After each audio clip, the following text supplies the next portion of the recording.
Damos la más cordial bienvenida a las terceras jornadas de ética científica de la Universidad de la Frontera. El Comité Ético Científico de nuestra institución expresa un cordial saludo a todas y todos los que nos honran con su presencia, especialmente a los conferencistas que facilitarán la necesaria reflexión en torno a la dimensión ética en investigación científica con énfasis en el área de las ciencias sociales.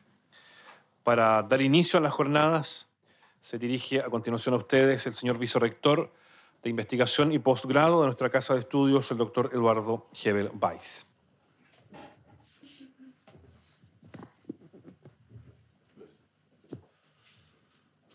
Muy buenos días a todos y todas, a las autoridades de la universidad, muy especialmente a la doctora Claudia Barquesi, que ha sido un motor en esta jornada, en la organización de estas jornadas, a los conferencistas invitados, a los investigadores, a los alumnos, al público en general. La verdad es que para nuestra Casa de Estudios es un honor tener estas terceras jornadas de ética científica, especialmente en un foco que a mi juicio lo encuentro bastante innovador, que es justamente la ética en investigación en ciencias sociales y también en la investigación intercultural, que realmente para nosotros, nuestras regiones, es fundamental. Al hacer algunas reflexiones con respecto a esto del comité científico, recuerdo un titular hace algunos años en el Mercurio en que hablan de un ensayo clínico en el Alto del Biobío en que dos universidades chilenas y una norteamericana implementan un ensayo clínico con todas las reglas, ¿no es cierto? Incluso con el consentimiento informado, pero llegó un momento en que el comité científico, no recuerdo en este momento de qué universidad, suspende ese ensayo clínico. ¿Por qué razón? Porque realmente no se le había dado la visión o la cosmovisión de la investigación dentro de un contexto intercultural, porque realmente los loncos, digamos, no habían sido informados de este ensayo clínico y hubo que suspender, por lo menos transitoriamente, esta investigación. Por lo tanto, yo creo que el hacer este taller especialmente enfocado en esta área es realmente importante. Como ustedes saben, digamos, los comités científicos éticos nacen principalmente del ámbito de la ciencia de la salud o de la investigación biomédica, y más que de la investigación biomédica, es la investigación con personas. Por lo tanto, yo que provengo del ámbito de la salud, soy pediatra, es un tema que viene ya desde hace muchos años, pero que hoy en día es una disciplina que atraviesa todos los campos de las ciencias, no solamente en el ámbito biomédico, sino que en la ciencia social, ingeniería, etc. Y haciendo un poco de historia, digamos, que así en el tema de la bioética, uno ya podía leer algunas cosas, digamos, en los escritos de Hipócrates, algo ya se empezó a hablar sobre el tema de la bioética, pero yo creo que en la historia contemporánea hay señales muy potentes en que da un inicio. A mi juicio es una disciplina relativamente joven, no más de 70, 80 años. Y quizás el primer elemento más potente, digamos, de la generación de lo que significa la ética científica es justamente después de la Segunda Guerra Mundial, con estos horrores de la investigación en la época nazi, cuando se hicieron estos experimentos en cámara de descompresión, estudios de altura, de frío, de gas mostaza, etc. Y cuando en el año 1946 se implementa el juicio de Nuremberg, en donde 24 médicos fueron procesados. Uno de ellos justamente se escapó, digamos, a Latinoamérica, a Brasil, y que murió por ahí por el año 1979. Pero ese juicio, yo creo, a mi entender, es donde se empieza a hablar ya de elementos que hasta el día de hoy están absolutamente vigentes, como por ejemplo ya se empezó a hablar sobre el consentimiento, sobre la beneficencia, sobre la autonomía, etc. Por lo tanto, si uno quisiera hacer un corte, digamos, el antes y el después, yo no soy experto en bioética, aquí tenemos invitados que seguramente saben mucho más que esto, pero hubo un antes y un después justamente con respecto al tema de la ética en la investigación a expensas del juicio de Nuremberg.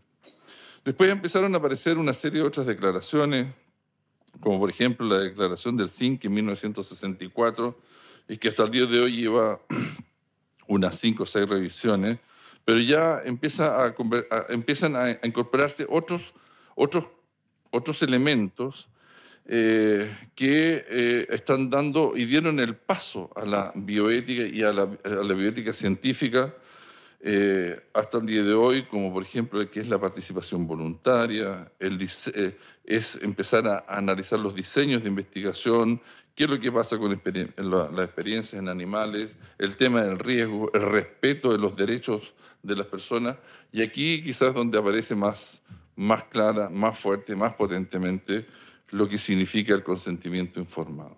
El consentimiento informado que entró para quedarse hoy día. Yo que trabajo en el ámbito médico no hago ningún procedimiento sin que yo no tenga un consentimiento informado por parte, ya sea, yo soy pediatra, por lo tanto se lo tengo que pedir a quien cuida a ese niño, papá, mamá, otro. Por lo tanto, estamos hablando ya de hace 50 años atrás que ha sido realmente importante. Pero posteriormente siguieron algunos problemas, siguieron, es decir, investigaciones escandalosas, como por ejemplo la experiencia de Tuskegee de 1972, donde 400 pacientes de raza negra, ¿no es cierto?, infectados con sífilis, ya conociendo la penicilina, habiendo prácticamente siendo utilizada exitosamente la penicilina, dejan un grupo de pacientes, entre comillas, control, ¿no es cierto?, como la evolución natural. Y obviamente que muchos de estos pacientes fallecieron. Yo recuerdo incluso hubo un reportaje muy importante en el año 1997, donde el presidente Clinton da disculpas nacionales y mundiales sobre este tipo de investigación. La bioética más moderna, la que en este momento la llevamos nosotros intrínsecamente de lo que hacemos ciencia, aparece con el informe Belmont en el año 1978, en donde aparecen los 3 elementos que hoy día prácticamente son los pilares de la bioética, que son los de la autonomía, de la beneficencia, de no maleficencia y la justicia. Y posteriormente, en el año 82, aparecen las pautas internacionales para la investigación biomédica con 21 pautas. Hoy día, obviamente, que eso está mucho más avanzado y mucho más elaborado. Y posteriormente siguen avanzando los años y aparece la Declaración de Edimburgo en 2008, en donde hay un elemento fundamental que es la protección de las poblaciones vulnerables, especialmente aquellos pacientes que tienen problemas de salud mental, los niños es un elemento fundamental en que se empieza a regular estos elementos, también lo que tiene que ver con la investigación en animales, pueblos originarios, etc. ¿Cómo se ve esto en Chile hoy en día? Y bueno, la Constitución política de nuestro país, ya en el artículo 1, habla del derecho a la vida, la integridad física, el derecho a la salud. Por lo tanto, el artículo 1 de nuestra Constitución política, podremos estar de acuerdo o no de acuerdo de la Constitución, pero en el artículo 1 justamente tiene un componente bioético en que yo creo que es fundamental.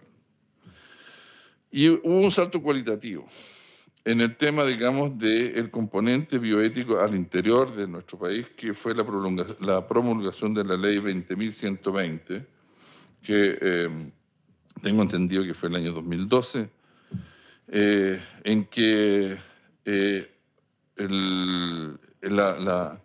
donde se genera la investigación científica en el ser humano, donde se regula en que el manejo de su genoma y prohíbe la clonación humana en todos sus aspectos.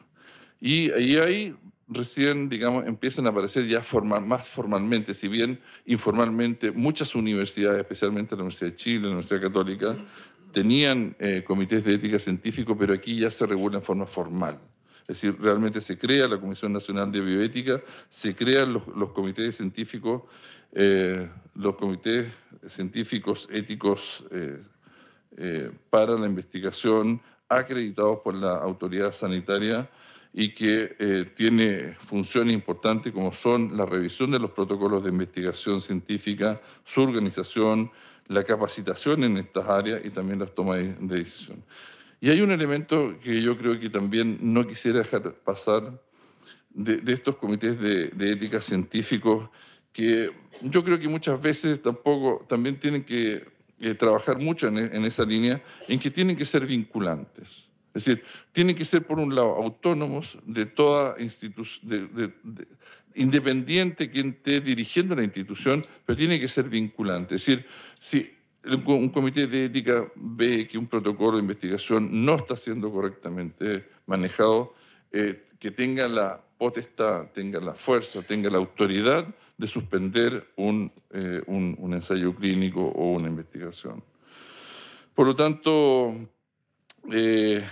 estos comités de ética científicos llegaron para quedarse, y para quedarse para siempre. Y a mi juicio, un comité de ética de cualquier institución, pública o privada,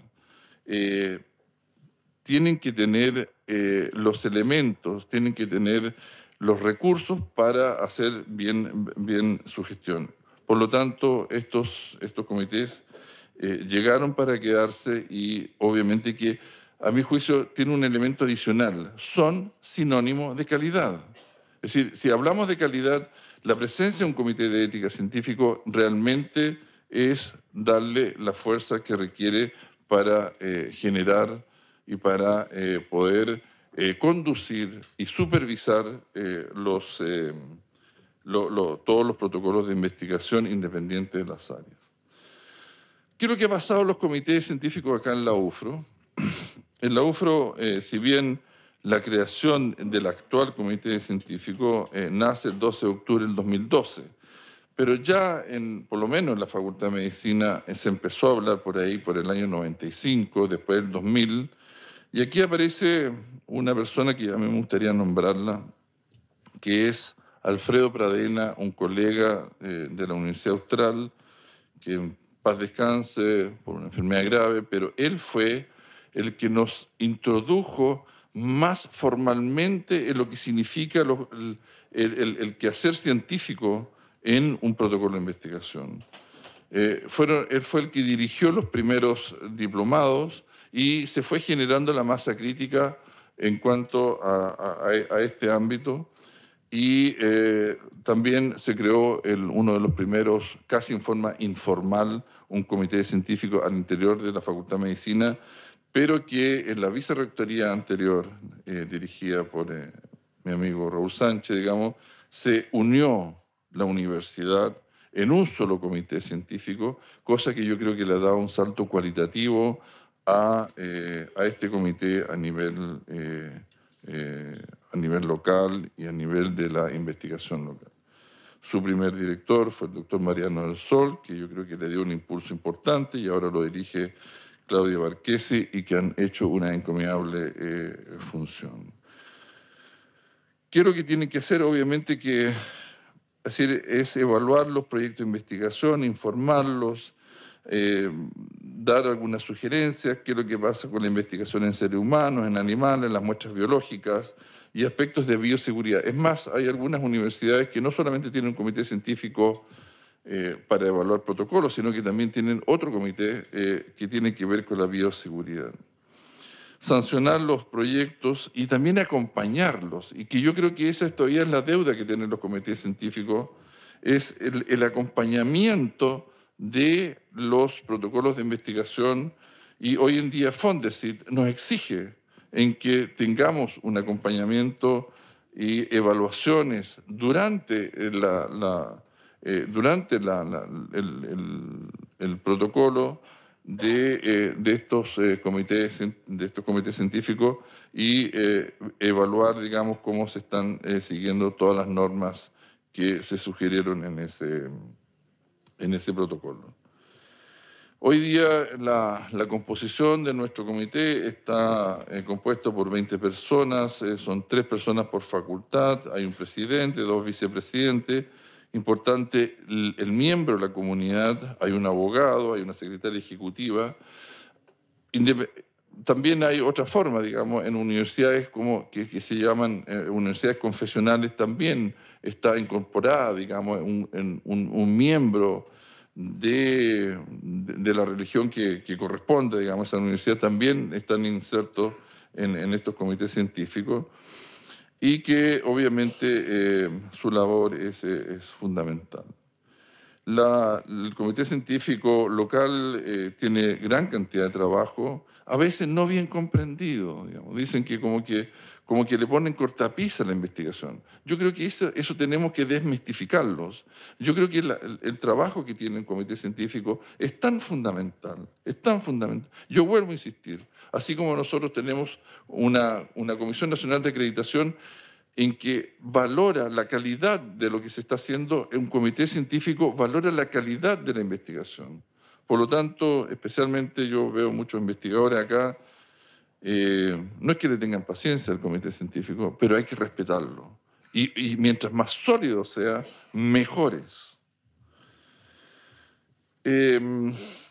Bueno, con esto termino. Para mí, vuelvo a insistir, es un honor juntar a este grupo de investigadores, a los visitantes que van a dar las charlas correspondientes en esta jornada en que el foco es distinto. El foco es la investigación científica en el ámbito de las ciencias sociales y muy especialmente en la investigación de pueblos originarios que tan cerca nos llega, digamos.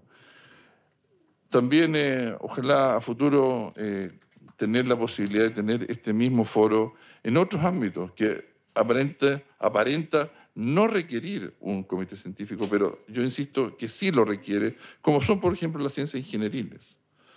Así que yo creo que, vuelvo a insistir, les deseo el mayor de los éxitos en este taller. Gracias por estar aquí con nosotros, gracias a los profesores invitados y gracias a Claudia por esta organización en que espero que sea del mayor de los provechos para muchos de ustedes. Muchas gracias.